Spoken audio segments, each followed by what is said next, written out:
Hello, Void. How you doing? So, I took a couple days off. I've been watching a couple films this week, but just didn't get around to recording. So, how you doing?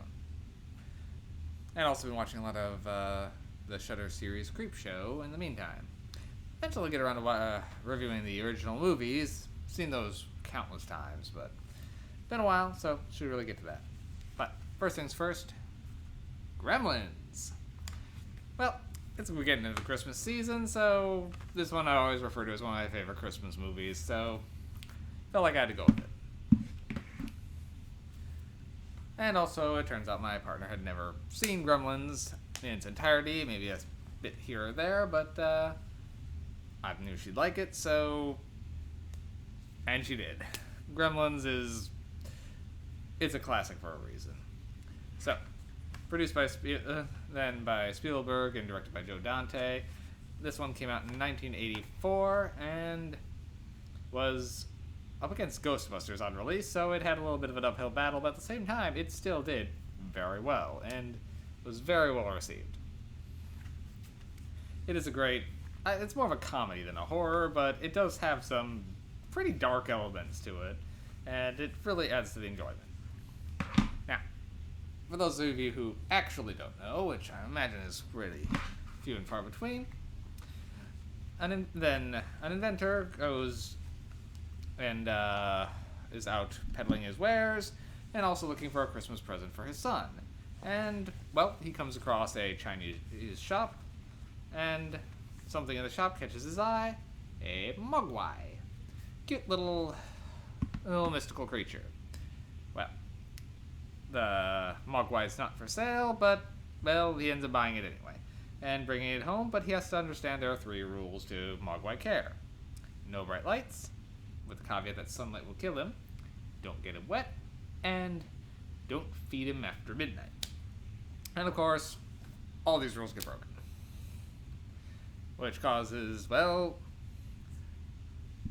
the water causes them to multiply, and feeding them after midnight turns them into malicious monsters, the Gremlins, which set about rampaging across the town. Now, Billy, the owner of the son, who is now the owner of the Mogwai, works at the bank. He's not quite a loser, but he's definitely not too high on the social hierarchy. Then him and his girlfriend are kind of caught in the middle of this, along with their neighbor, who's played by, again, Dick Miller, who I commented on back in Evil Tunes. Love Dick Miller. Anyway. And, yeah. So, I will say I like how there's a lot of things that are unexpected here. When the Gremlins first hatch and Billy's mother's alone in the house with them, she takes out quite a few of them herself, and Mom's kind of a badass here. The movie is... the humor lands pretty well, and a lot of it does hold up pretty good. It is very 80s at times, but that's part of the charm. It's a good time capsule for the 80s. Hearing Mr. Futterman complain about foreign parts and foreign workers and them sending gremlins over didn't age the best. I mean, back then it was pretty common to complain about foreign cars and whatnot, but nowadays it does really plays a little differently, but it's just a minor nitpick.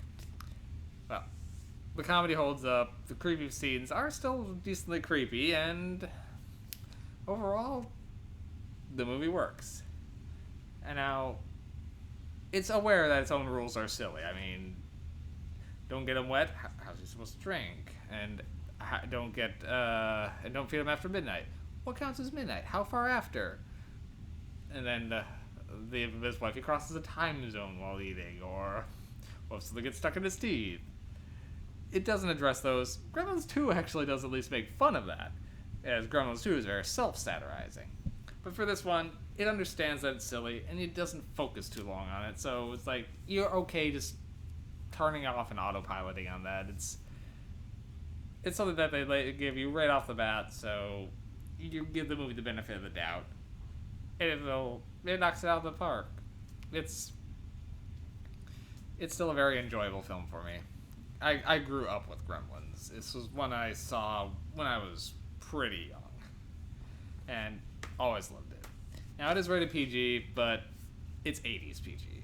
And this is one of the movies that is credited with coming up with a PG-13 rating, because there's a pretty high body count in this movie. There are people that do die because of the Gremlins. And there's a bit of blood, and there is some gross scenes. I would definitely see this as a PG-13 today. And yeah, it doesn't shy away from some things like that, but it always does it with its tongue-in-cheek sense of humor that really works throughout it. So, if you haven't seen Gremlins, I do highly recommend it. Now, Gremlins and Gremlins 2 came out in the mid-80s and early 90s. Apparently an animated series just started this year, Gremlins Secret of the Mogwai. I had no idea that was. And there've been rumors of a Gremlins 3 for decades. And supposedly it comes out next year. We'll see. I've heard that one before. But, you know, I would be curious on if they did it. As long as they do not CG the Gremlins. They work best as animatronics. They really do. But, overall, I should mention the music. The Gremlins theme is still in my head, and I watched this midweek. It's going to be in my head for at least another week. The music is very catchy. A lot of the music in this one is more whimsical than anything else. It suggests fantasy, and I think that's kind of this one is. It's more of a fantasy comedy than a horror fantasy, but it does have creepy points. And Gizmo's just so damn cute. Well, I think that's all I got on Gremlins. 8 MacGuffins for me. Really like it. 8. Well, catch you later. I've got a few more to get through tonight.